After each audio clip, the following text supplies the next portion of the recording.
চট জলদি করে আজকে বানিয়ে নিলাম ওই সুইট কর্ন যেগুলো হয়, যেগুলো তোমার ওই প্যাকেটজাত সেই ভুট্টার দানা কিনতে পাওয়া যায়, সেগুলো দিয়ে সিঙ্গারা। এখন তো ধরো শীতকাল শুরু হয়ও নি, তো এই টাইমে একটু ভাজাভুজি খেতে ভালো লাগে, চায়ের সাথে টা হলেও বেশ ভালোই লাগে। কত দোকান থেকে কিনে নিয়ে আসবো, আর ঘরে অনেক সময় লোকজন থাকে না, তো কিনে আনা সম্ভবও হয় না। তো সেই জন্য চলো চট করে বানিয়ে নিই আজকে এই তোমার ভুট্টা দানা দিয়ে সিঙ্গারা। তো সিঙ্গারা বানাবার সময় তো প্রথমে আটাটা বেশ ভালো করে মেখে নিয়েছিলাম, তাতে তোমার কালো জিরাও একটু দিয়ে দিয়েছিলাম যাতে একটু ভালো সেন্ট পাওয়া যায়, আর নুন মিষ্টিটা দিয়েছিলাম যাতে খেতে খুব সুন্দর লাগে। কারণ আটাটা, সিঙ্গারার আটা বা এই রোল টোলের আটাগুলোর যদি ময়দাটা মাখাটা একটু যদি মিষ্টি মিষ্টি ভাব থাকে না, তাহলে খেতে কিন্তু খুব ভালো লাগে। তো সেই ভেবে একটু মিষ্টি দিয়ে মেখেছিলাম, চিনি দিয়ে।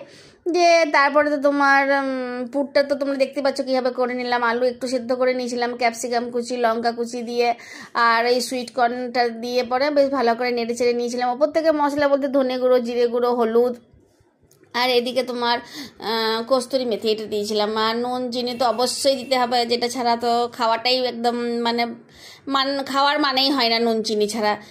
নুন চিনি হচ্ছে এমন একটা জিনিস। তো এইসব দেওয়ার পর পুরটুর হয়ে গেল, দিয়ে এবারে আটাটা তোমার লেচি কেটে বেলে নিলাম। তবে কোনো টেনশন নাই, ঘরে তো বানাচ্ছি, ছোট বড় মেজো সেজো যে সাইজের হবে হোক, কোনো টেনশন নেই। ওইটা করো ভালো করে, সিঙ্গারার মতন করে কেটে নাও। ওই তোমার আটাটা বেলার, ময়দাটা মাখাটা বেলার পর দিয়ে তারপরে জল দিয়ে একটু করে যাতে জল দিয়ে ভিজিয়ে আর সিঙ্গারার মতন খোলসটা বানিয়ে নাও। তাও যদি সিঙ্গারার মতন না হয় তাও কোনো টেনশন নেই, ঘরের রান্না সুন্দর খেতে হয়, তার মধ্যে কোনো ভেজাল থাকে না। আর অবশ্যই সুইট কর্ন দেওয়ার জন্য তো একটা আলাদা টেস্ট লাগবেই লাগবে। দিয়ে তারপরে সাদা তেলে, তবে খুব কম আঁচে ভেজেছি, আঁচটা কম করেই ভেজেছি, যাতে সঙ্গে সঙ্গে তোমার লাল হয়ে আর ভেতরটা যেন কাঁচা না থাকে। ভাজার পর এই যে প্লেটে পরিবেশন করে খাচ্ছি, তোমরা দেখতেই পাচ্ছ। আর এটার সাথে তুমি যদি একটা ঝাল মিষ্টি চাটনি নিয়ে নাও, তাহলে আরও খেতে এটা বেশ ভালো লাগবে। আর ঝাল ঝাল সিঙ্গারার সাথে দারুণ লাগলো খেতে। তো আমাদের তো ভিডিও করা শেষ হয়ে গেল, খেয়ে দিয়ে সব শেষ।